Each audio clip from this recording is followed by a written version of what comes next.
Good evening, everybody, and welcome. Welcome to the 32nd edition of the Miami Book Fair. I see familiar faces. I'm sure. How many of you have been here for almost all 32 of them?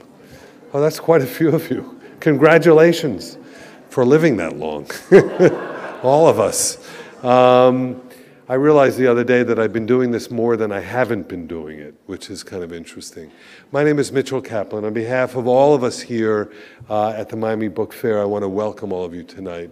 I want to thank everyone here at Miami-Dade College. Let's give them a big round of applause. It's a remarkable gift that they give us each year, this book fair. I also want to thank the Board of Advisors. I want to thank all the volunteers, all the sponsors, everyone who makes this thing happen. I also want to, by way of introduction, I'm the official introducer of the introducers, but this person I'm going to bring up is someone who's very special to me. I think when we opened our bookshop back in 1982, Michael and his wife, Colleen, were probably our first customers back then. It was a rainy day. I think we all remember it. And they wandered in, and I thought nobody would be coming to this bookstore, but here it was. They came. And Michael has been a friend ever since. He teaches here at Miami-Dade College. And I have to say, if there's anyone who knows more about poetry, I don't know who that person is. And if there's anyone who writes poetry as well as Michael, I think we're going to meet him tonight as well. And you know, one thing that I did, and I thought I would do this, I've never done this for Michael, is I didn't realize he had a website. You know, I just found michaelhedick.com, and I went up there, and there's a bio. So I thought I would do something very formal and read Michael's bio so you'll get a sense of who Michael Hedick is. Michael Hedick was born in Brooklyn, New York in 1953, and he grew up in New York City and its suburbs. He has lived in upstate New York, Colorado, northern Florida, Vermont, and Miami, where he now lives with his family. He's published over a dozen books and chapbooks of poetry. His work has appeared widely in journals and anthologies, and he's collaborated with artists and musicians throughout Florida and nationally. Michael's the winner of 3 Florida Individual Artist Fellowships. Systems of Vanishing won the 2013 Tampa Prize for Poetry. The Measured Breathing won the 2011 Swan Scythe Press Award. Flock and Shadow was selected as a National Book Sense Spring 2006 Top 10 Poetry Book, and he's received the Tales Prize for Swimmer Dreams in 2005. He and Colleen also have 2 of the most marvelous children, Matthew and Caitlin, and it's my honor and pleasure to welcome him to the stage. Michael Hedick.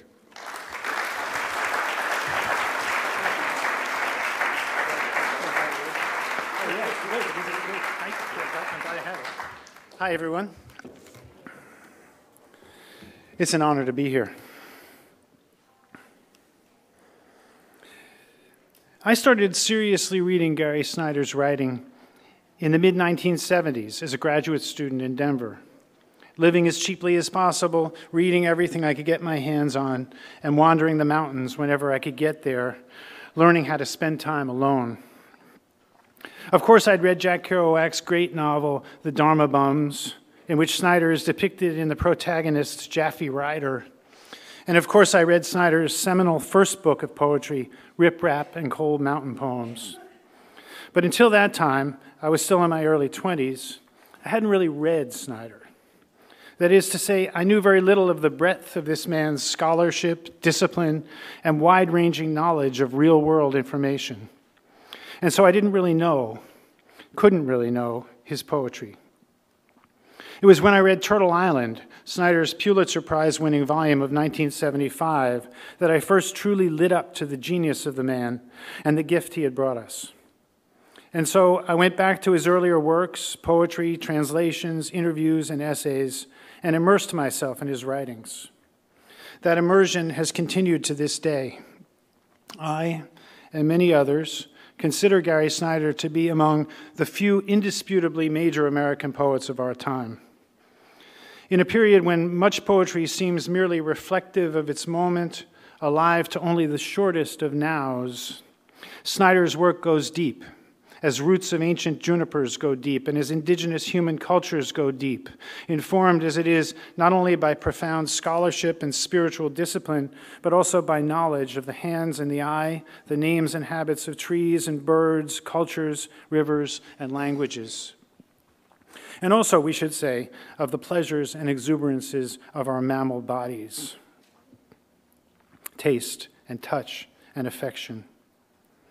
It goes without saying that Snyder is one of our foundational environmental voices, a deep ecologist who has advocated for the rights of all living creatures and all natural systems since the 1950s.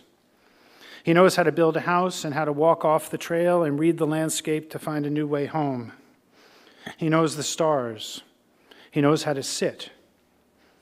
All these textures and species of knowledge have fused into a worldview, a way of life that is healthy and radical, committed and vividly present, and which contains a huge amount of wisdom and plain old practical good sense. I can think of no other contemporary American poet with a similar intellectual and spiritual heft, a depth of knowledge and lived experience that infuses even his slightest poems. What makes Snyder great, I think, is this depth of knowledge and discipline, this commitment to the etiquette of ancient values, and the ability to make these things come alive in poetry. And though his themes have remained consistent through his life and work, particularly his poetry, his work, particularly his poetry, has grown more intimate, more personal over time. I wish I could list all the Snyder books I love.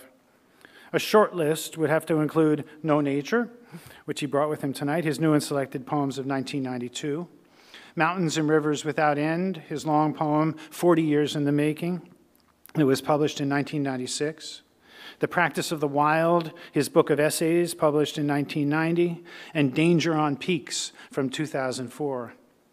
Every book has been a significant gift, essential reading, and his new book of poetry, This Present Moment, is perhaps his most moving.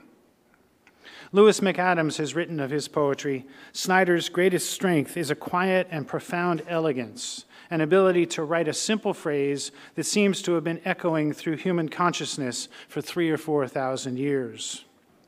And as Bill McKibben has noted, Gary Snyder's deep hope that someday we might all be Native Americans at home in our grand place is the only hope we have. He has recently been called the Poet Laureate of North America, Turtle Island, a particularly apt and accurate designation. Please welcome Gary Snyder.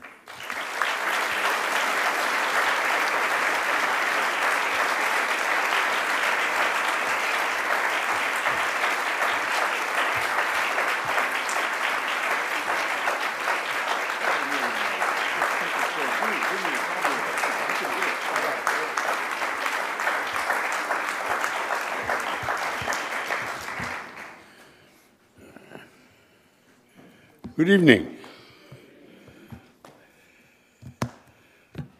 I don't think I'm quite that good. I'm still working on it, though. We're going to go for maybe half an hour or so, and then I'm going to open it up to you folks for questions and discussion, and we'll let that go for a while. We'll see how it works.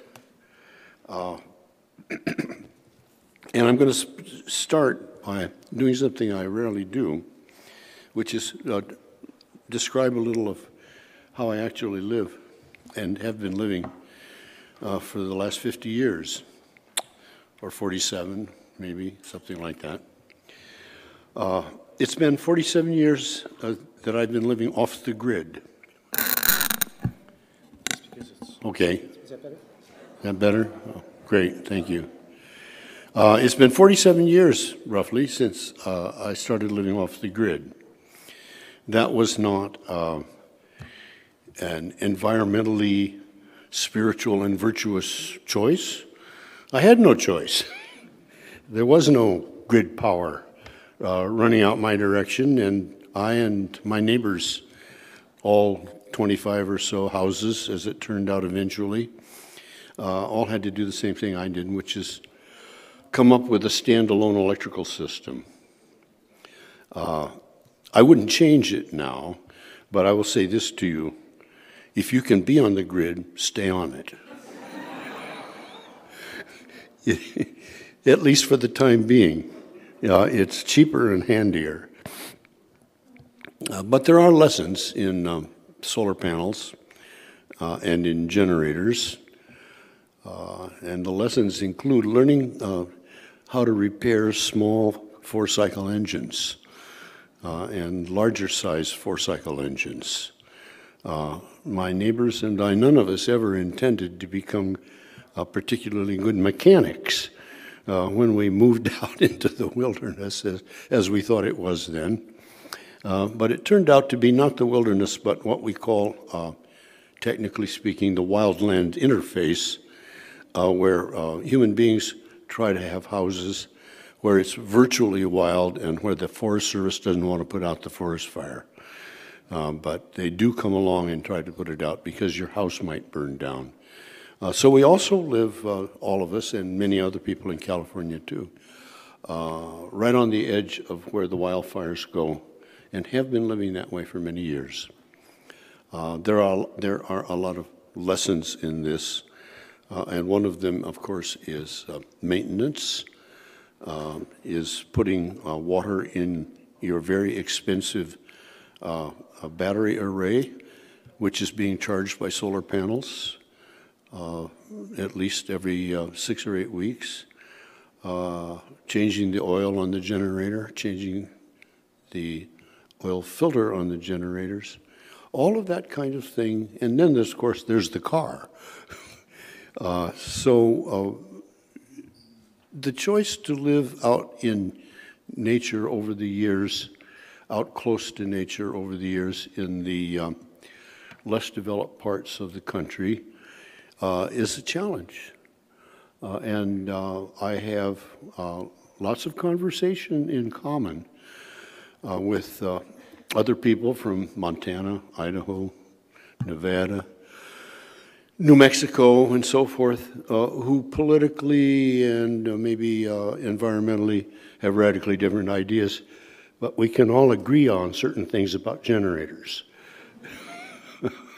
And that is also, that shared identity and shared language, in a funny way, sets us aside from the suburbs and the urban people.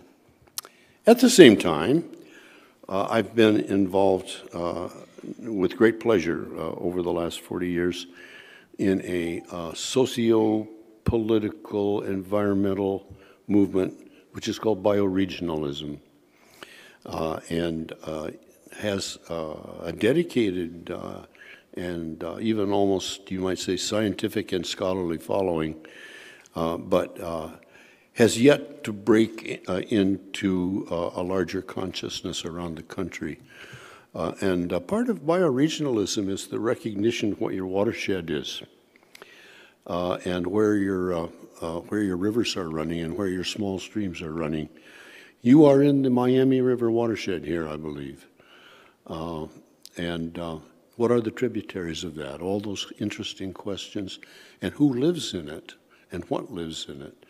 And where is the actual headwaters, finally? How would you map it out? This is the kind of thing we've done a lot out in the West. And some of it is almost impossible to map because there isn't any water there anymore. But the drainage is still there. The thing about rivers is they start in the mountains, they start in the forest. They generally end up going through a city.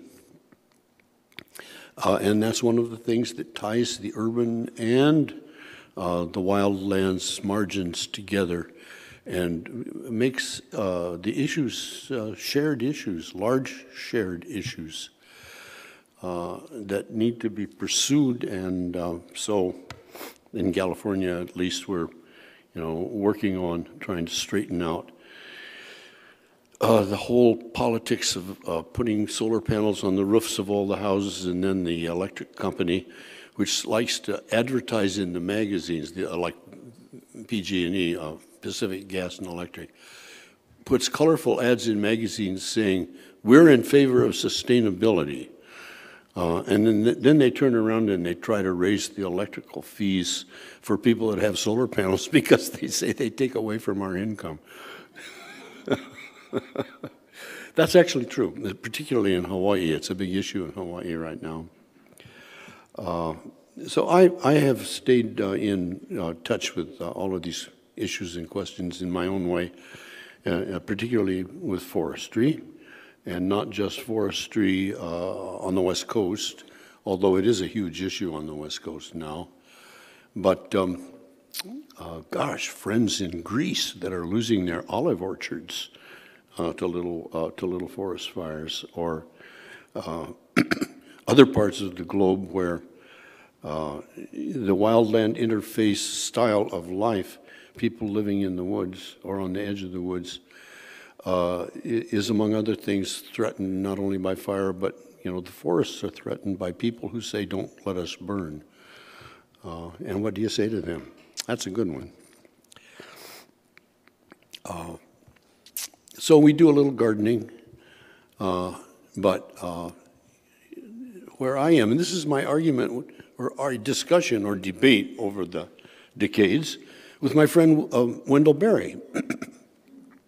Some of you might have seen that recent book of letters exchanged between Wendell and me, 25, 30, I guess more than 30, 35 years of letters between Wendell and myself, back and forth about the difference between wild lands and agricultural lands. And Wendell really is pro-agriculture. I don't blame him. It's wonderful. It really produces a lot of food. Forests produce something else. They protect the watershed, and of course they produce lumber for building houses. You might not quite realize, you might not quite think of it, but the whole city of Los Angeles was made to its current level of build-out, almost current level of build-out, back in the 1920s with ponderosa pine and Douglas fir from Northern California, Oregon, and Washington that was shipped down by sailing ships. They were still running square-rig lumber schooners in the 20s down the West Coast. The city of San Francisco is built of old-growth redwood underneath the paint in the apartments from sawmills that were up in Marin County before there were any hippies there, let alone all of these yuppies that are there now and continuing to move in. It's a terrible ongoing flow of population and money everywhere on the West Coast, and I'm sure that's true practically everywhere else in the United States right now, except maybe Montana. So we are living right in the middle of all these questions, and it's a kind of a odd delight to at least be able to write a few poems that skate along the edge of it. So I'm going to read a few poems from my latest book of poetry called This Present Moment, in which I actually have deliberately found myself making a break in some degree with the kinds of poems I wrote in the past. Fewer are iconic nature type poems, fewer hardcore work poems, almost no love poems except in the deepest sense of the word. And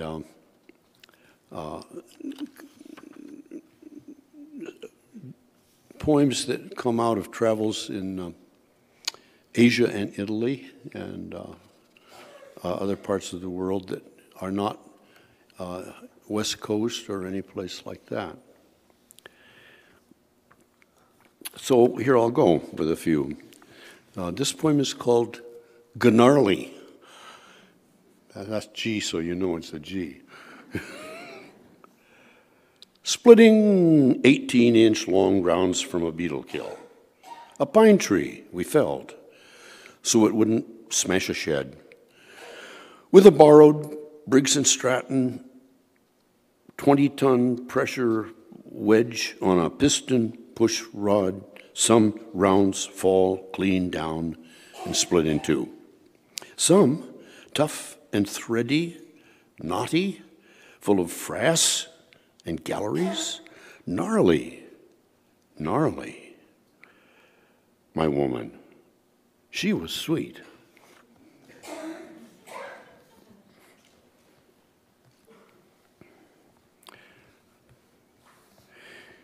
Somebody was talking about my wife while we were splitting wood and said, "Oh yeah, Carol, she was gnarly." And the other guy said, "Yeah, she was sweet." That was how I tried to make the poem out of it.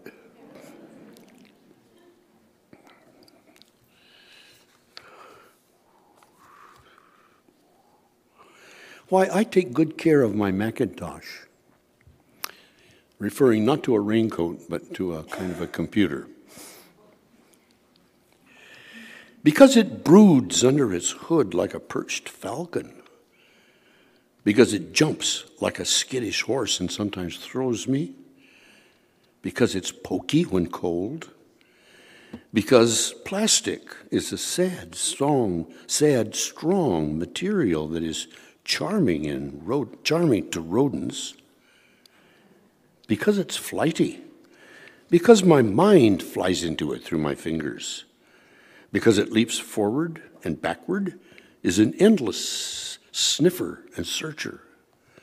Because its keys click like hail on a boulder. And it winks when it goes out. And puts word heaps into hordes for me, dozens of pockets of gold under boulders, in stream beds, identical seed pods strung on a vine, or it stores bins and bolts, and I lose them and find them again. Because whole worlds of writing can be boldly laid out and then highlighted and vanish in a flash at delete. So it teaches of impermanence and pain. And because my computer and me are both brief in this world, both foolish, and we have earthly fates, because I have let it move in with me right in the tent, and it goes with me out every morning, we fill up our baskets, get back home, feel rich, relax. I throw it a scrap, and it hums. That was my first computer, 1974 or so. And, you know, everything is the same since then. Anger, cattle, and Achilles. Two of my best friends quit speaking. One said his wrath was like that of Achilles. The three of us had traveled on the desert, awakened to bird song and sunshine under ironwoods in a wadi south of the border. They both were herders, one with cattle and poems, the other with business and books. One almost died in a car crash, but slowly recovered. The other gave up all his friends, took refuge in a city, and studied the nuances of power. One of them I haven't seen in years. I met the other lately in the back of a bar, musicians playing near the window, and he sweetly told me, "Listen to that music. The self we hold so dear will soon be gone."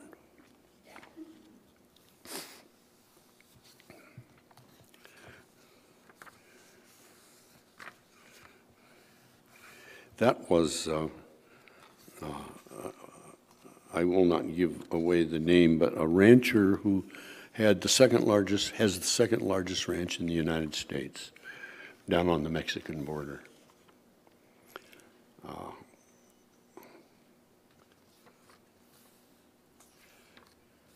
Why California will never be like Tuscany. There must have been huge oaks and pines, cedars, maybe madrone, in Tuscany and Umbria long ago. A few centuries after wood was gone, they began to build with brick and stone. Brick and stone farmhouses, solid, fireproof, steel shutters and doors. But farming changed.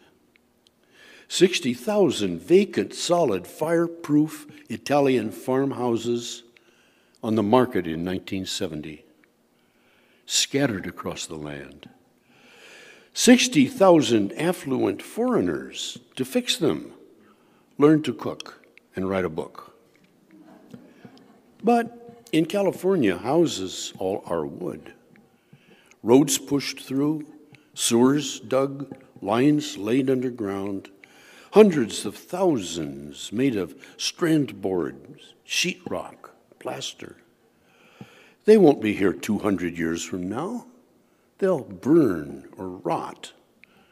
No handsome, solid second homes for 1,000-year later wealthy Melanesian or Eskimo artists and writers here. Oak and pine will soon return. That's my forecast. However, that was before people started talking about drought. The drought in California is what might more properly be called a dry spell. I still withhold my judgment on that as a student of the history of climate change, noting that the driest period and the warmest period of time in California climate was just about 5,000 years ago, when there was a 500-year drought. And all of the ice fields, glaciers, and snowfields in the Sierra Nevada completely melted and did not return for several centuries.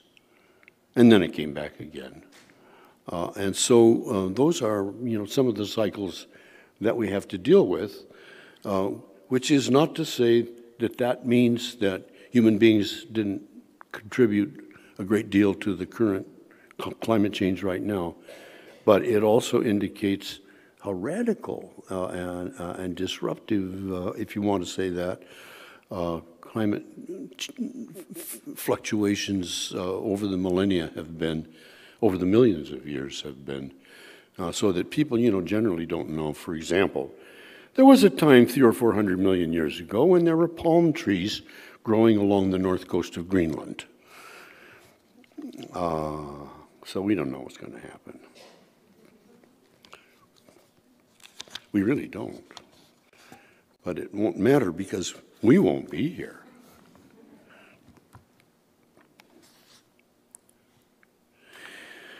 Starting the spring garden and thinking of Thomas Jefferson.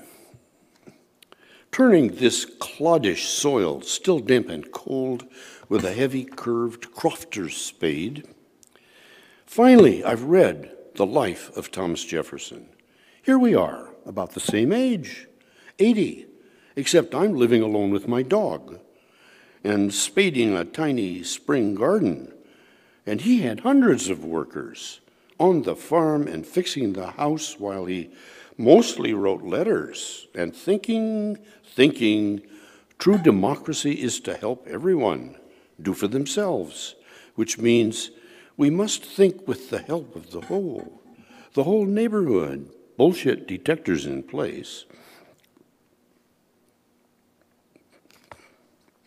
I lost it just for a second here. But cleanly and clearly forgiving, to be free to get past too much lonely, stubborn, deluded private thirst for what? For things? For some small perk? So give and take. Where was Jefferson in this, I wonder? Whacking clods, tossing clumps of winter grass roots to the side, scooping out and healing in some Asian aubergine, the long, thin kind that you grill with grated ginger. Everyone free to decide to join in on the work and the play, empowered to be free of me in a world which both has and has not hierarchy. But he had slaves, and he never thought that through. And Tom had friends like Madison and Adams to honestly argue him down and explain the cracks in his dream. Now, out on the far west coast of this continent, rough mountain pine tree land, 200 years later, putting another turn on whatever he thought we could do, Tom Jefferson, never too late, never be through. You can always pick up a hoe, let your people go.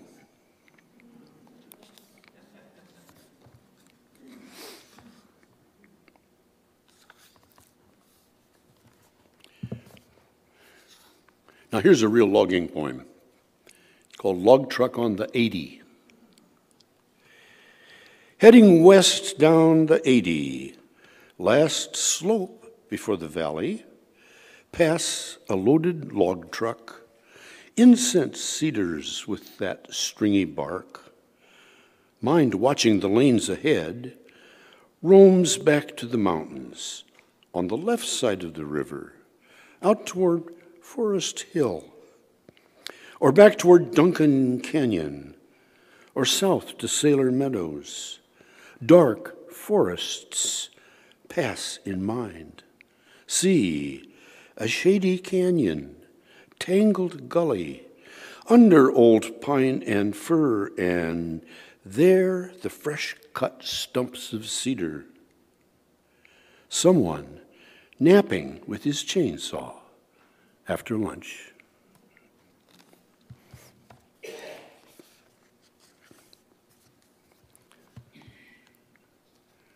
That was my guess as to where those cedar trees were from.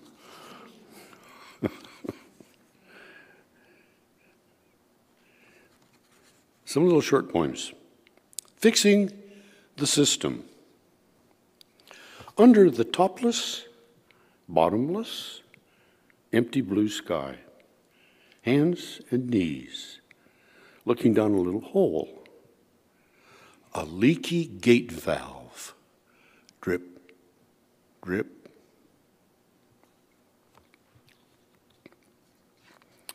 Second poem on the same subject.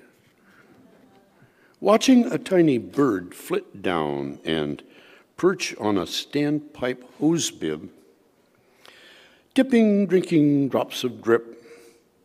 Every valve leaks a little. There is no stopping the flow.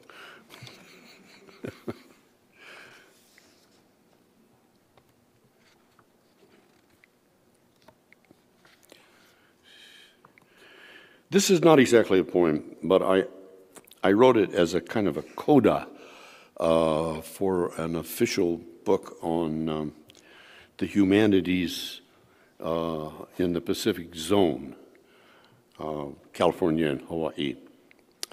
Living on the western edge of Turtle Island, in Shasta Nation, whose people are Native, Euro, African, Asian, Mestizo, Pacific, and Nuevo Americanos, Turtle Islanders, where the dominant language is still Americano in the Homo sapiens year 50,000. How do I figure that? The earliest example that we know now of really strikingly skillful cave art are the animal paintings in the Chauvet caves off the southern coast of, on the southern coast of southern France that are dated as 50,000 years old. Now, if we're going to have a calendar, what shall we date it by, for gosh sakes? we might as well date it by the beginning of art and say, this is where we'll measure human time from. And so that would put this as the year 50,000, Homo sapiens time. I think that's better than some. It's a lot longer, too.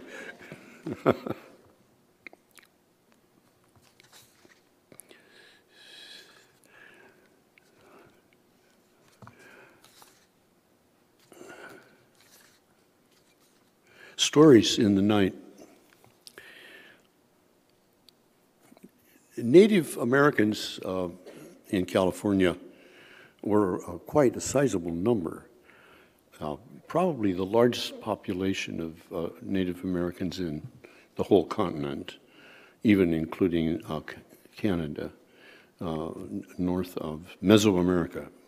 The largest population in all of the North American continent, north of Mesoamerica, was between Puget Sound around Seattle and down to Central California.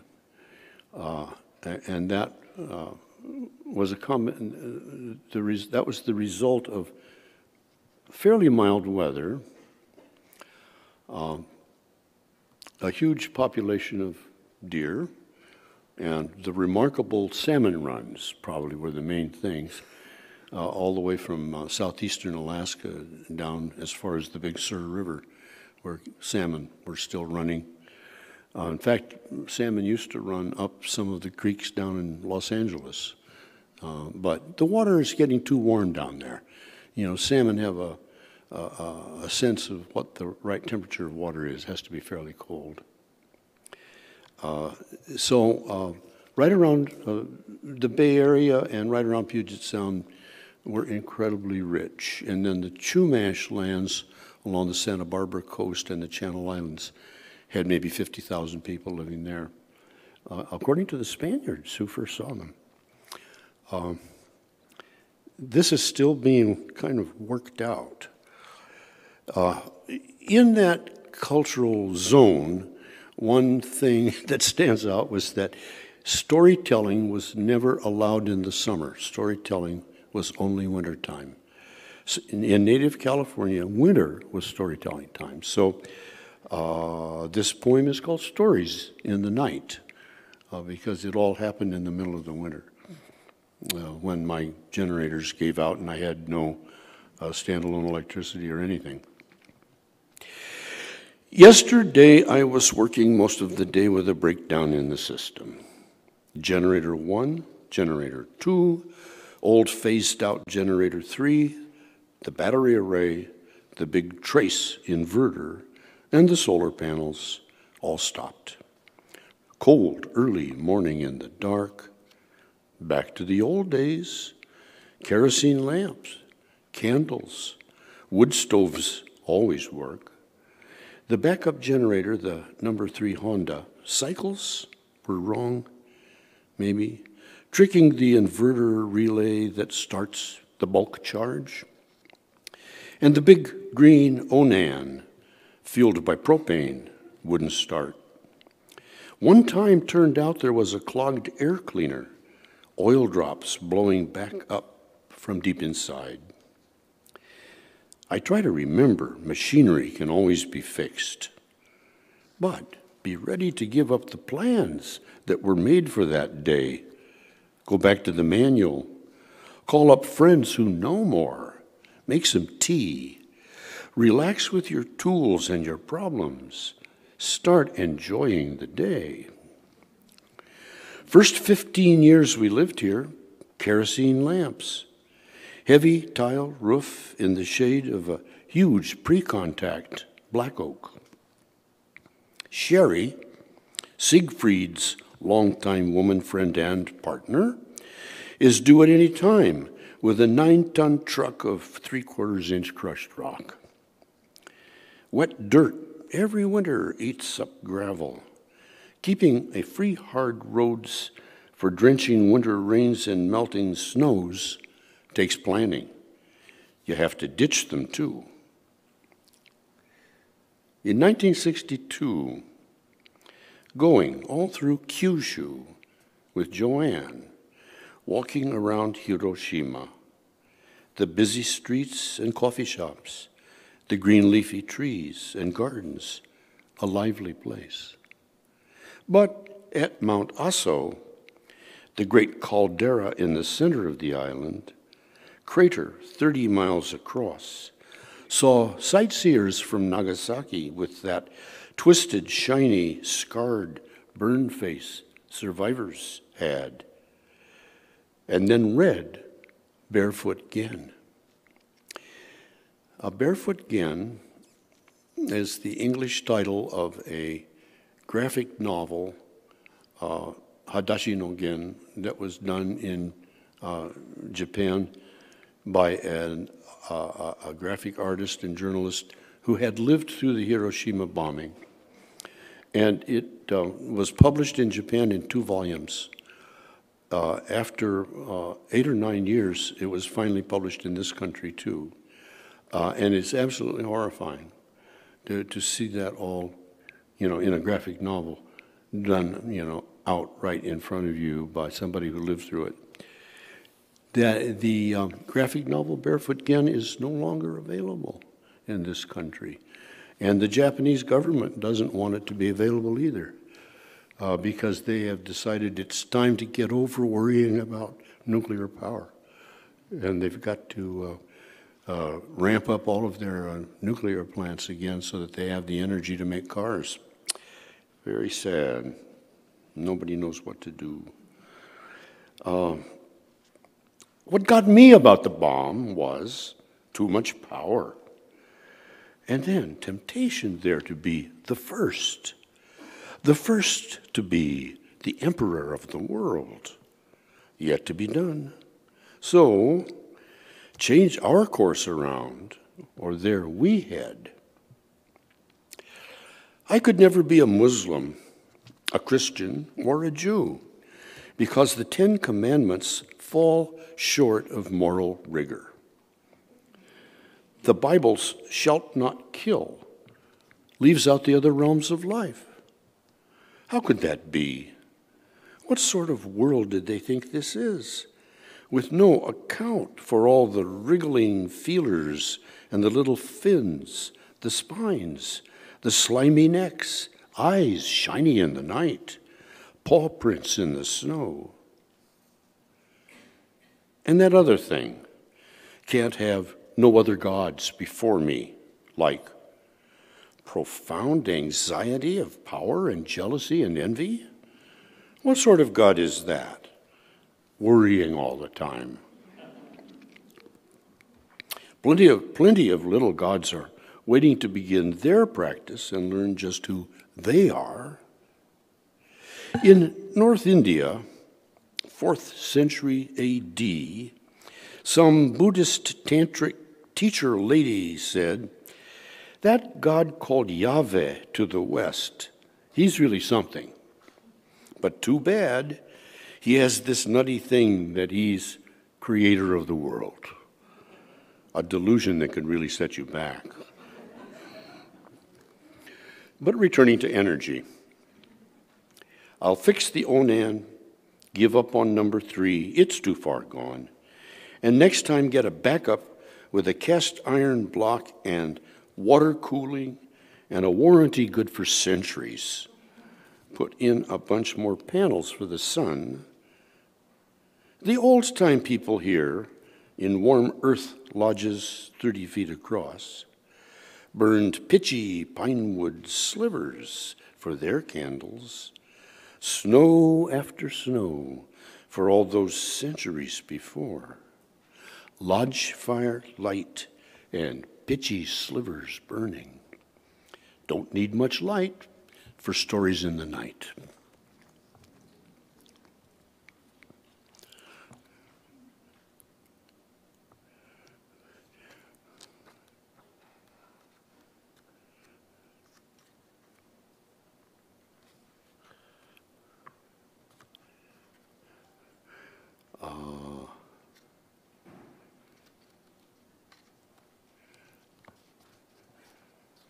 You've heard of the person who's known generally as the Iceman, who 5,000 years ago was crossing the Alps, and nobody knows what happened, but apparently slipped under the ice of a glacier or something and then froze up solid, and then was only found 30 or 40 years ago, and now is enshrined in a chill chamber, a cold unit in the Bolzano, Italy museum dedicated to him.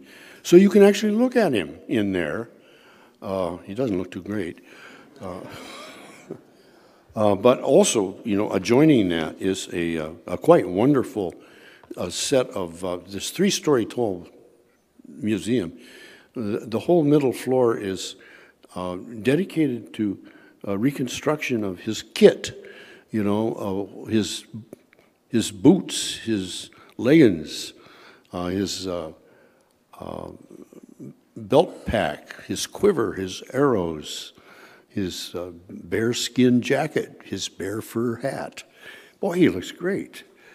They have that standing there, and what a well-equipped person he was. So I spent a whole day looking at that with an Italian friend a few years back, and then we went up into the Dolomite Alps later that day, and I had my own foolish imagination of what he was doing and why he did it. So I wrote it down. So he's called in, I guess it's in German or Austrian, Otzi, O-T-Z-I. They always refer to him as Otzi, not the Iceman or something like that. So I titled this, Otzi Crosses Over. I concluded that he was crossing the range to get to a settlement on the other side where his daughter lived. He had unfinished arrows in his quiver, and he could finish them over the winter. Then he'd return to the south side of the range next spring. Moretti and I had spent the day in Bolzano, studying his tools, clothes, herbs, flints, everything about him. And then when we were up on the Dolomite Ridge near Sulla Pass, I realized we were looking far at the range he had indeed walked over, and it all fell into place.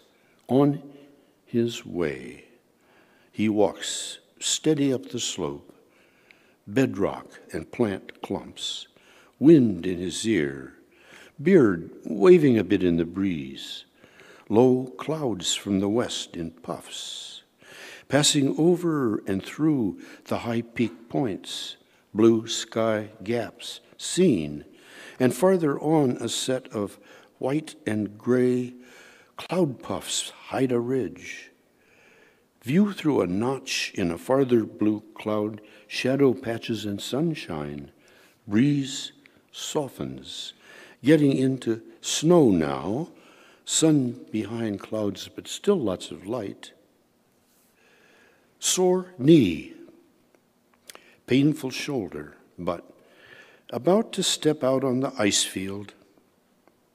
Cross it and go down the other side, more snow, rock, alpine fir below.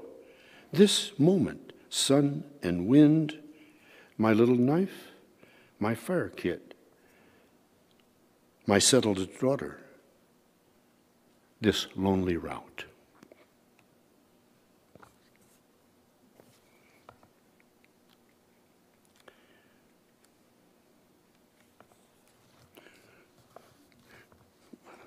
We got a letter.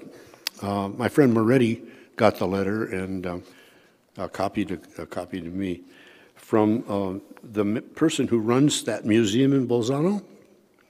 He had sent them a kind of a broadside poem based on this that I just read you. He translated it into Italian and sent it to the Bolzano Museum. They wrote back and said, "Good."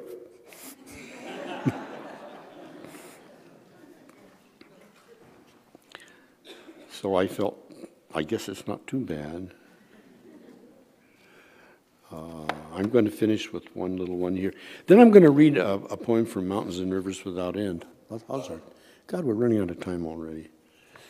I won't bore you forever, I don't think.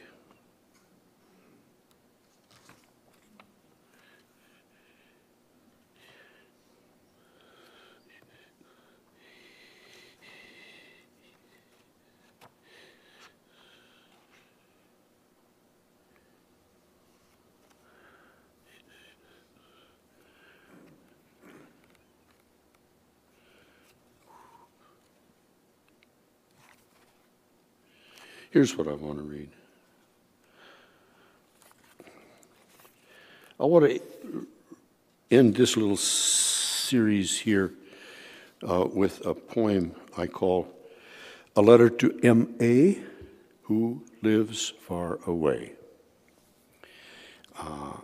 And this was a young woman who wrote me, 30 years ago from British Columbia, when she was 13 years old, to ask me about writing poetry.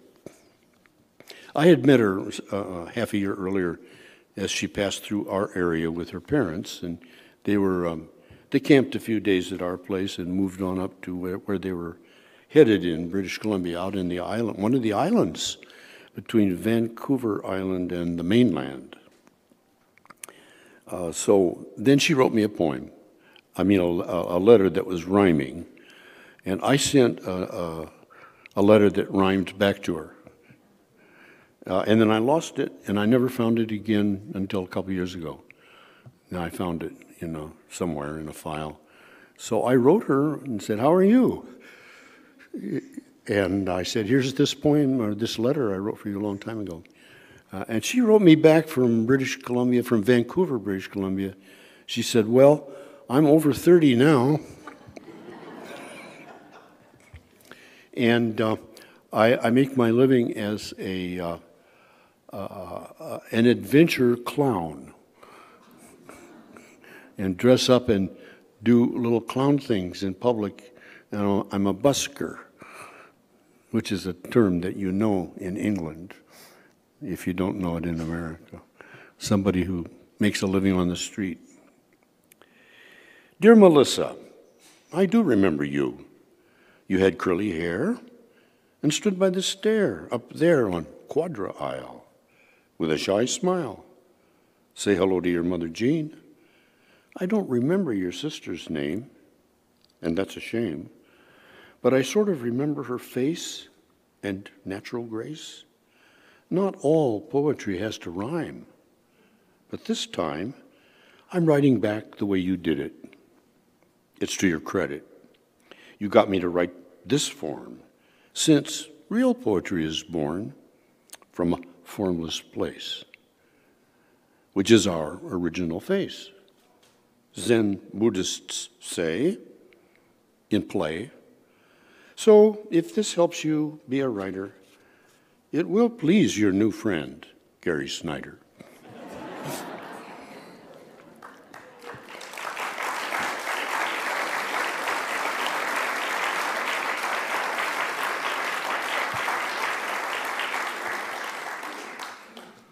Thank you. Thank you very much. So I'm going to read one poem, not too long at all, from Mountains and Rivers Without End. And I want to do that to honor this book that just came out called A Sense of the Whole, edited by Mark Gunnerman, a collection of papers by contemporaries, really, in California who, took them 10 years to do this, reading Gary Snyder's Mountains and Rivers Without End. It's got some great essays in it. And I guess the reason I'm doing this is partly because here I am in Miami at the book fair, and one of the reasons I'm here is to say a word in favor of my publisher, which is Counterpoint Press. Counterpoint Press published this book. And normally I wouldn't say that. I don't know why. But Mountains and Rivers Without End was my, and is my, most ambitious and complicated undertaking in poetry. And it's all done now. I finished it. But this one poem is an example, just one example of the wide variety of what happens here. It's called We Wash Our Bowls in This Water. The poem is actually about river running. And the river in case is up in Alaska. And it's just heading down the last section of that river. There are some little verses in it. We wash our bowls in this water. It has the flavor of ambrosial dew, are from the daily life chanting practices of Zen Buddhist monks in Japan at mealtime. And so I quote a couple of the mealtime verses through here, which are, in honor of water as I go. And there's a couple other things I'll mention when I get to them. We wash our bowls in this water. Quote, the 1.5 billion cubic kilometers of water on the earth are split by photosynthesis and reconstituted by respiration once every 2 million years or so. A day on the ragged North Pacific coast getting soaked by whipping mist, rain squalls tumbling, mountain mirror ponds, snowfield slush, rock-wash creeks, earfuls of falls, swirls of ridge-edge snowflakes, swift gravelly rivers, tidewater crumbly glaciers, high-hanging glaciers, shore-side mud pools, iceberg streams, looping through the tide flats, spume of brine, and distant soft rain drooping from a cloud, sea lions lazing under the surface of the sea. We wash our bowls in this water. It has the flavor of ambrosial dew. Gashi senpasui nyoten kanro mi. Beaching the raft, stagger out and shake off wetness like a bear. Stand on the sandbar, rest from the river, being upswellings, side swirls, back swirls, curl-overs, outripples, eddies, chops and swells, washovers, shallows, confluence, turbulence, wash seam wavelets, riffles, saying, a hydraulic is a cross between a wave and a hole. You get a weir effect. A pillow rocks a total fold back over a hole. It shows spit on the top of the wave. A haystack's a series of waves at the bottom of a tight channel. There's a tongue of the rapids, the slick tongue, the V. Some holes are keepers. They won't let you through. Eddies, backflows, we say eddies are your friends.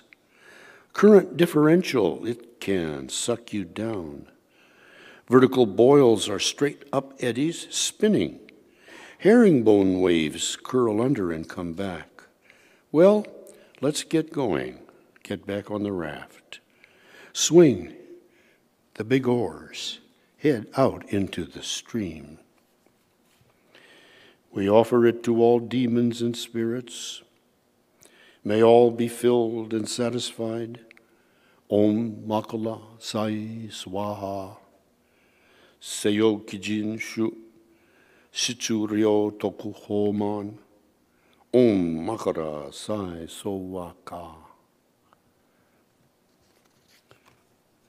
Su Dong Po, also known as Su Shi, one of the 2 or 3 top poets in all of China through all of Chinese history, also was governor of most of South China for a number of years. An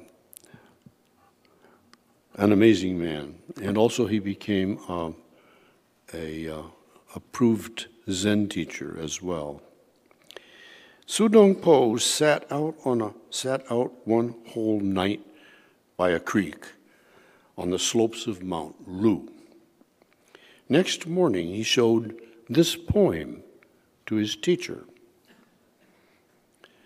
The stream with its sounds is a long, broad tongue. The looming mountains is a wide-awake body. Throughout the night, song after song, how can I speak at dawn?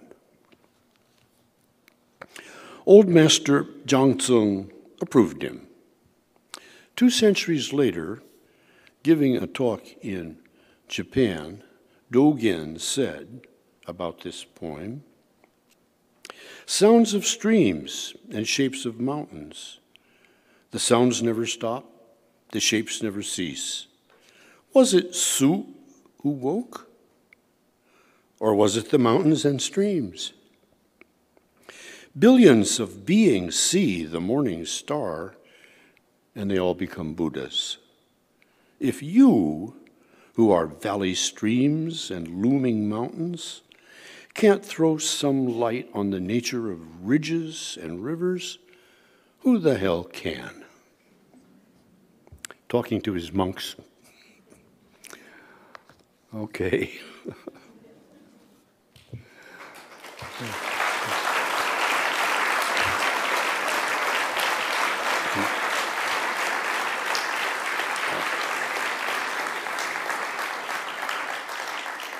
Anybody want to harass me? I'm up for it. Yeah. I have read that you were, on the night that Alan Ginsberg first read Howl, you were also on the program. Is that true? It is true. Do you have any memories of that night and what you thought about Ginsberg and what you thought about Howl? Yeah, I do. I could go on for a long time, as a matter of fact, but I won't. I'll say, first of all, I heard portions of that poem while he was writing it, weeks ahead, in his little cottage in Berkeley, where I was visiting with him one afternoon. I had a little place in Berkeley. He had a little place in Berkeley. He actually was admitted to be a graduate student in the English department at UC Berkeley that fall. And then he wrote all these poems and decided not to become a graduate professor or something. Anyway, I'm going to tell you something not many people know. I said, what's the title of this going to be? And he said, God, now I can't remember. Cantos, I think he said. And it wasn't Howl. What? Strophes, that's it. Thank you. See, this is my mind when it gets older. Yeah, he said strophes, S-T-R-O-P-H-E-S. Strophes. I said, God, that's a very learned name, Alan. And he said, well, yeah, I'm a learned guy. Well, so he went through a lot of changes over the next 2 or 3 weeks, finishing that poem up, and then called it Howl when he read it publicly the first time. And it wasn't the complete poem yet. There was one part of it, I forget which part. Do you remember what part wasn't read? Okay. So the other part of that question was, what did I think of it? And I thought, how appropriate at this historical moment to be reading that, and this is going to be a very influential poem, and it was. But also, not a poem that you can read aloud forever. It has to go through several different adventures before it finally gets settled in place. To answer your question, yes. I'm curious as to your opinion on things like cooperative communities. Like what? Cooperative communities. Cooperative communities. I know you're familiar with the neighborhood and things like the farm. Uh-huh. I'm just wondering if these things are an anachronism, or this is something that you think might happen. Well, we like to say where I live, Where I live, there is one a spiritual community called the Ananda Farm that is dedicated to a yoga,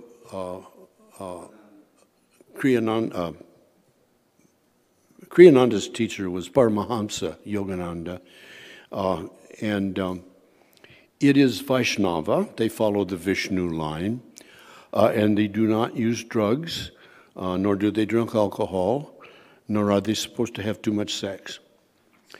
Well, it makes for great neighbors. But I wouldn't want to live that way.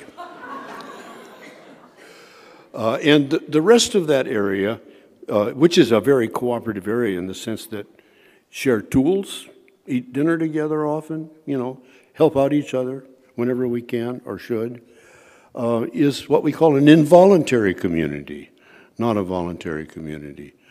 And I have thought of communal arrangements and communal organizations a lot over the years, and it's very difficult.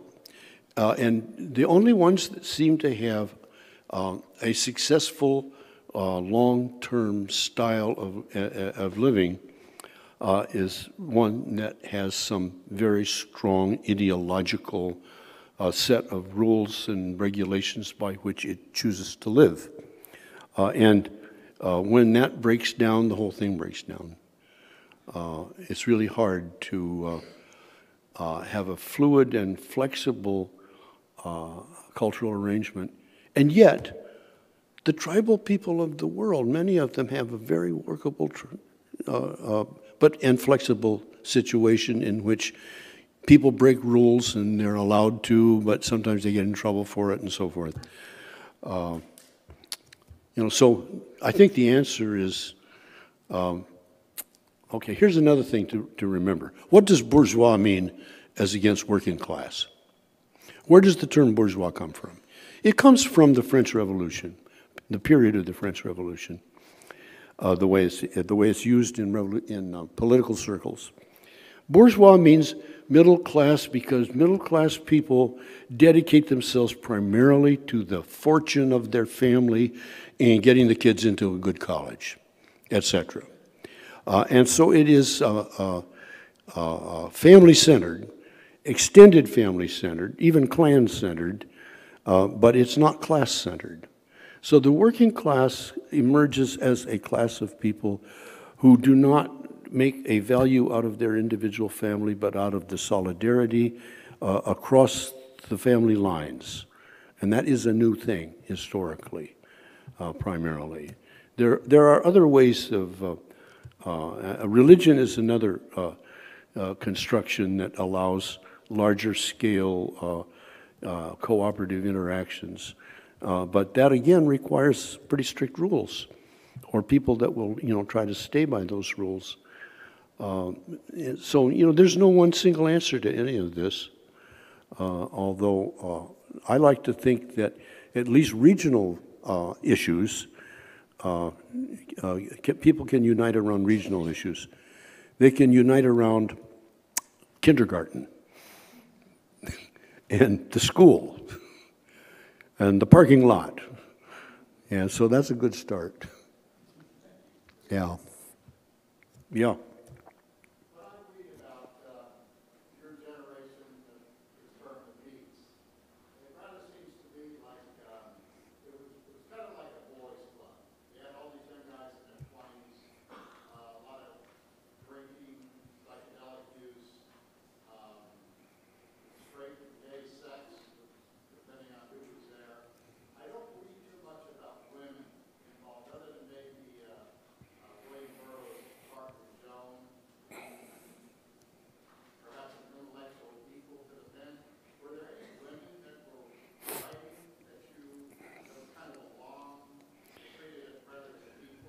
Have you read any of the books about that?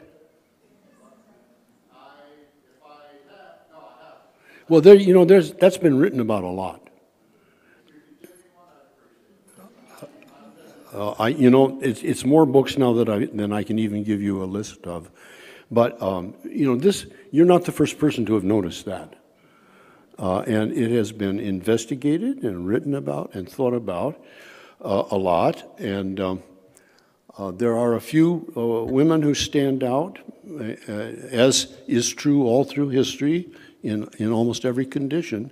There have been these firebrand, strong-willed women who stood out and spoke out for themselves, regardless of what other women in the culture were doing at the time. If you go back to the progressive era, around the turn of the 20th century, there were some very powerful women that launched what became feminism later, and they went to prison for it sometimes. Mother Jones, for example, who has a magazine named after her. So it's a historical thing is what it is. And of course, it's entirely different now. Not entirely different, but quite different now in that there are a really large number of remarkable women writers that are doing their thing, and we're watching it and learning from it. I think, for example, of one person, the woman, because she's as old as I am, Joanne Kiger, who starts out as you know, a friend of Phil Whalen and Allen Ginsberg's, and you know, one of the few women that could talk to Jack Spicer and Robert Duncan, right, as an equal. And she's still around, and she's still writing, and she's still getting better at what she does. And she doesn't have too much patience for women who complain. You know, so that's what you run into. And it's a work in progress, that's for sure. And also, you know, it depends on your politics. The women who were strong in poetry at that time were also just barely out of being in the Communist Party. And you may not, I don't know, you're probably 10 years younger than me. You probably didn't know people who were Communist Party members. Okay, well, I wasn't, no, I was an anarchist, but but my parents were. Well, I was in the Marine Cooks and Stewards Union, yeah, which was run by the communists. You know, so we all had our left-wing connections in those days, and people today don't know about that. You know, they didn't know that their own professors were party members back in the 50s and the 40s. But it'll all come back. Somebody's going to write a book about it. Yeah, back there. Yeah. Are you familiar at all with the writings of Jim Corbett? I ask because you both live in the same region, both have an appreciation of silence and time, and neither of you seem like dumb assholes. Where does he live? He lived in New Mexico. You know, I know the name, but I can't place his poetry. I'll send you the book. Okay. A couple more questions here, and then we'll let you go. There's a lady, finally. I was just curious because when you were making remarks about climate change, and you, as an aside, you said, "But we won't be around." And I was wondering if you were talking about an apocalyptic vision for humanity, or just the fact that we're all going to not be around. Oh no, I would say, yeah. When I say we won't be around, I mean in 20 or 30,000 years. Okay. I don't know what we'll be doing then. You mean mankind will be gone? Yeah, yeah. I mean, that's not very long. 20,000 years is nothing.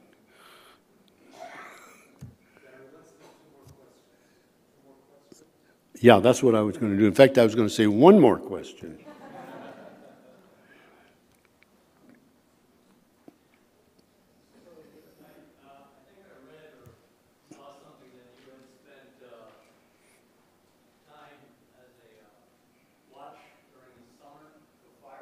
Yeah.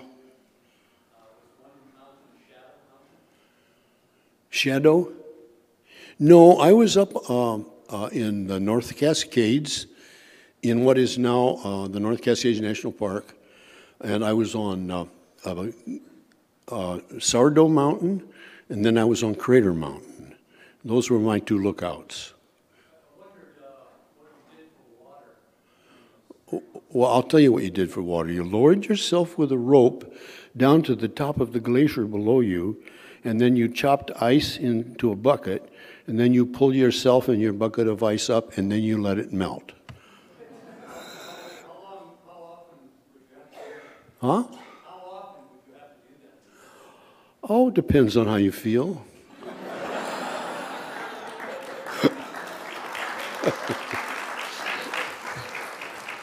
Okay, folks, thank you very much. Thank you.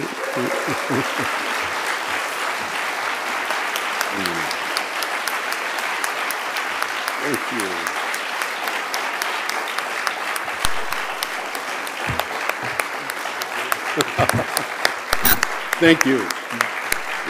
Gary Snyder.